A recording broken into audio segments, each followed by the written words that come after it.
Assalamualaikum warahmatullahi wabarakatuh. Kenalkan, nama saya Sabihis, NIM 220566, Prodi Manajemen semester 5. Nah, di sini saya akan menjelaskan tentang SDM. Apa sih SDM, teman-teman? SDM itu sumber daya manusia. Yang dimasuk manajemen, apa tujuan manajemen ya, teman-teman, supaya si SDM ini berhasil dalam melakukan segala apapun itu harus memiliki manajemen tersebut. Jadi manajemen itu ya berasal dari kata to manage, artinya itu pengaturan, dilakukan melalui proses, terus berdasarkan urutan dari fungsi-fungsi manajemen itu. Jadi manajemen itu merupakan suatu proses untuk mewujudkan tujuan yang diinginkan. Karena diartikan mengatur, maka timbul pertanyaan bagi kita. Apa yang diatur manajemen? Kenapa harus diatur? Siapa yang mengatur? Terus di mana harus diatur? Manajemen ya, teman-teman ya. Apa sih yang diatur gitu ya? Jadi yang diatur itu adalah semua unsur manajemen yang terdiri metode, money, matris, margin, dan market.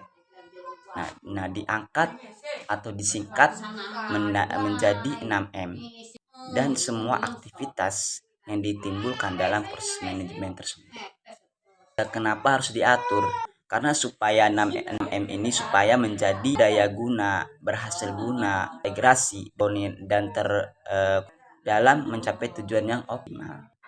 Terus siapa yang mengatur? Jadi yang mengatur ini adalah pemimpin dengan wewenang kepemimpinannya melalui instruksi atau persuasi, sehingga 6M ini semua proses manajemen tertuju serta terarah kepada tujuan yang diinginkannya.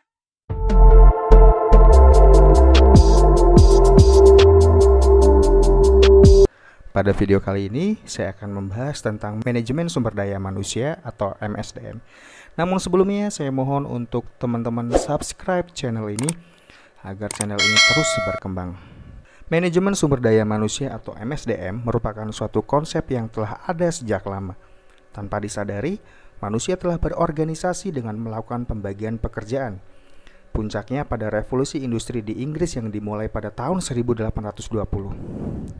Produksi besar-besaran menyebabkan kebutuhan akan sumber daya manusia meningkat sehingga perlu adanya manajemen sumber daya yang dikelola dengan baik. Maka dari itu, konsep manajemen sumber daya manusia pun lahir. Menurut Byers and Roux, manajemen sumber daya manusia adalah kegiatan yang dirancang untuk menyediakan dan mengkoordinasi sumber daya manusia dalam sebuah organisasi.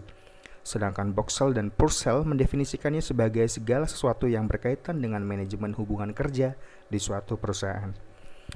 Sementara Guest kemudian mengemukakan 4 dimensi MSDM yang terdiri atas komitmen, fleksibilitas, kualitas, dan integrasi. Merujuk pada hal yang dicetuskan oleh Guest, suatu kebijakan MSDM dapat dikatakan efektif dan berhasil apabila memenuhi keempat dimensi tersebut. Menurut Armstrong dan Taylor, tujuan MSDM adalah mendukung organisasi dalam mencapai tujuannya dengan mengembangkan dan menerapkan strategi HR atau Human Resources yang terintegrasi dengan strategi bisnis, berkontribusi bagi perkembangan budaya kinerja tinggi atau high performance, memastikan bahwa organisasi memiliki orang yang berbakat dan terampil sesuai yang dibutuhkan, menciptakan hubungan kerja yang positif antara manajemen dan pegawai, serta iklim saling percaya, dan mendorong penerapan pendekatan etis terhadap manajemen manusia. Jadi MSDM tidak hanya ditujukan untuk mengelola sumber daya manusia dalam suatu organisasi, namun juga ditujukan untuk menciptakan produktivitas dan sistem yang bertanggung jawab serta menghormati hak-hak pekerja. Kegiatan pengelolaan sumber daya manusia haruslah dilakukan melalui proses yang benar. Mengapa demikian? Agar semua kegiatan pengelolaan MSDM dapat berjalan pada jalurnya dengan tujuan memudahkan pengelolaannya. Di samping itu, dengan mengikuti proses pengelolaan yang benar, maka pencapaian tujuan mudah pula dicapai. Proses pengelolaan tersebut kita kenal dengan fungsi-fungsi manajemen sumber daya manusia. Apa saja fungsi-fungsi manajemen sumber daya manusia? Yang pertama adalah melakukan job analysis. Adalah mengumpulkan berbagai informasi untuk kebutuhan suatu pekerjaan.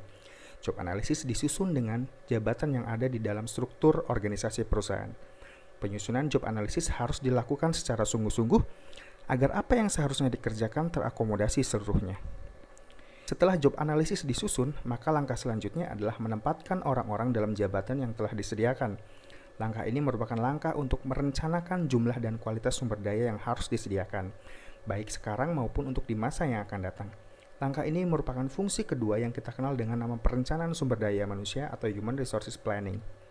Fungsi yang ketiga adalah rekrutmen karyawan. Langkah ini dilakukan setelah dilakukan perencanaan tenaga kerja, sehingga kita tahu berapa jumlah tenaga kerja yang dibutuhkan, berikut kualifikasinya. Rekrutmen dilakukan dalam rangka memperoleh dan memiliki sumber daya manusia yang berkualitas dan loyal terhadap perusahaan. Sumber daya manusia yang loyal dan berkualitas sangat menentukan maju mundurnya suatu usaha. Kebutuhan tenaga kerja secara mudah diadakan apabila jumlahnya sedikit dan dapat diisi dari orang dalam. Namun apabila jumlah yang dibutuhkan banyak atau memiliki persyaratan khusus, maka perlu diisi oleh orang luar perusahaan melalui rekrutmen. Setelah sejumlah karyawan berhasil direkrut dari berbagai sumber tenaga kerja yang ada, misalnya lewat media, referensi, atau surat-surat yang masuk, maka langkah selanjutnya yang harus dilakukan adalah menyeleksi lamaran yang masuk. Karyawan yang sudah direkrut melalui rekrutmen sebelumnya harus diseleksi yang sudah disiapkan.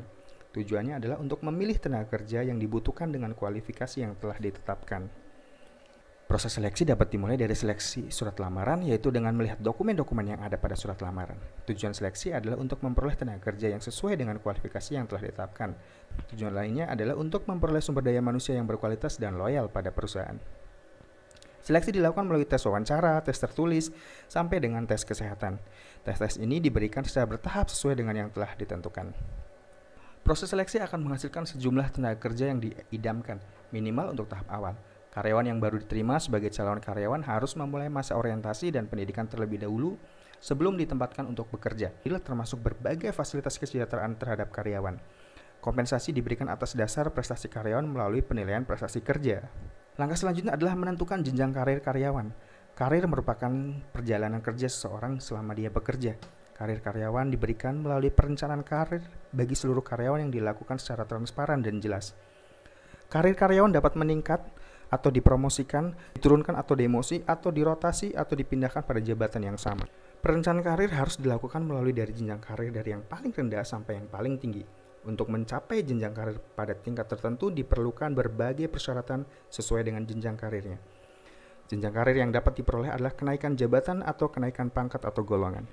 Fungsi MSDM selanjutnya adalah keselamatan dan kesehatan kerja, yang juga penting untuk diperhatikan dan dilaksanakan. Keselamatan berhubungan terutama dengan keselamatan selama aktivitas karyawan bekerja. Dalam menjalankan aktivitasnya, karyawan harus mengutamakan keselamatan dirinya dan tentunya juga keselamatan.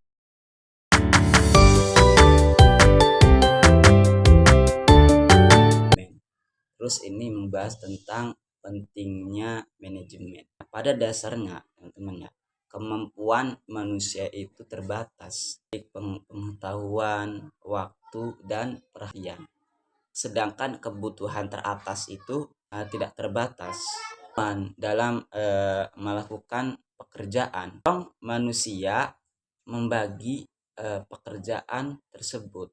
Dalam organisasi ini, maka pekerjaan yang berat dan sulit akan diselesaikan dengan baik serta tujuan yang ingin dicapai. Terus ada pertanyaan, apa dan mengapa manajemen itu penting? Pada dasarnya ya, manajemen itu penting. Yang pertama itu, pekerjaan itu berat dan sulit untuk dikerjakan sendiri, sehingga diperlukan pembagian tugas dan tanggung jawab dalam penyelesaiannya.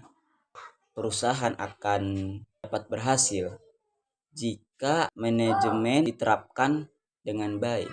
Yang ketiganya itu, manajemen yang baik kan meningkatkan daya guna dan hasil guna semua potensi yang dimiliki. Manajemen yang baik akan mengurangi pemborosan. Teman-teman yang dinamakan definisi work.